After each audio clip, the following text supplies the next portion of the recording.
Hi hello எல்லாருக்கும் வணக்கம். நடிகர் மன்சூர் அலிகான் சென்னையில் கே நகர்ல இருக்க KM ஹாஸ்பிட்டல்ல தீவிர சிகிச்சை பிரிவில் சிகிச்சை பெற்று வந்துகிட்டு இருக்காரு.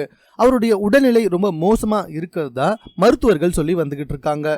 தீவிர கண்காணிப்புல இருப்பதாகவும் அவருக்கு தொடர்ந்து ட்ரிப்ஸ் ஏற்றப்பட்டு வந்துகிட்டு இருப்பதாகவும் பேசி வந்துகிட்டு இருக்காங்க. அதாவது மன்சூர் அலிகான் வேலூர்ல பலாப்பழ சின்னத்துல போட்டியிடுறாரு ஒரு சுயேட்சை வேட்பாளராக. அதனால கேம்பெயின் பண்ணும்போது ரொம்பவே ஹார்ட் ஒர்க்கா பண்ணியிருக்காரு.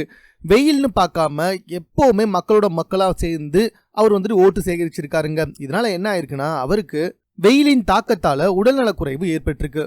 வேலூர்ல பிரச்சாரம் செஞ்சிட்டு இருக்கும் பொழுதே இவருக்கு மயக்கம் வந்ததாகவும் அப்போ அருகில இருந்த ஒரு பார்க்ல போயிட்டு படுத்திருந்தாரு. அந்த புகைப்படங்களும் வெளியே வந்துச்சு. உடனடியாக அவரை பக்கத்துல இருக்க அரசு மருத்துவமனைக்கு கொண்டு சேர்த்திருக்காங்க. அங்க அவருக்கு முதலுதவி அளிக்கப்பட்டிருக்கு. அதுக்கப்புறமா டைரக்டா சென்னை கூட்டிட்டு KM ஹாஸ்பிட்டல்ல அட்மிட் பண்ணிருக்காங்க.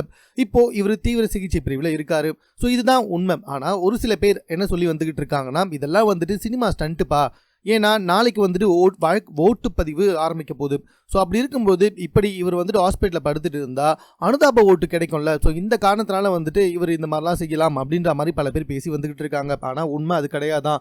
உண்மையிலே இவர் பிரச்சாரம் செய்யும்போது பார்த்தீங்கன்னா உச்சி வெயில்னு கூட பார்க்காம இறங்கி பிரச்சாரம் செய்வார். குப்பை பெருக்குவார், குப்பை வண்டி ஓட்டுவார், தோசை சுடுவார். இப்படி வேகமாக அதாவது யாருமே இது வரைக்கும் பார்த்தீங்கன்னா இந்த வண்டியை விட்டு இறங்காமல் பிரச்சாரம் செய்கிறவங்களுக்கு மத்தியில் மக்களாக நடந்தே தெரு பெருக்கிக்கிட்டு அப்படியே ஹோட்டலில் போவார், சாப்பிடுவார், எல்லா கூட பேசிக்கிட்டு டீ குடிப்பார்.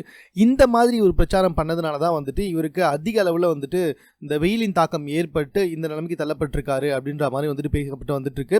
ஸோ இப்போதைக்கு இவரோட உடல்நிலை இன்னும் சீராகலை அப்படின்ற மாதிரி தான் மருத்துவர்கள் சொல்லி வந்துகிட்டு இருக்காங்க. பட் கூடிய சீக்கிரமே சரியாயிடுவார் அப்படின்ற மாதிரியும் பேசப்பட்டு வந்துகிட்டு இருக்குங்க.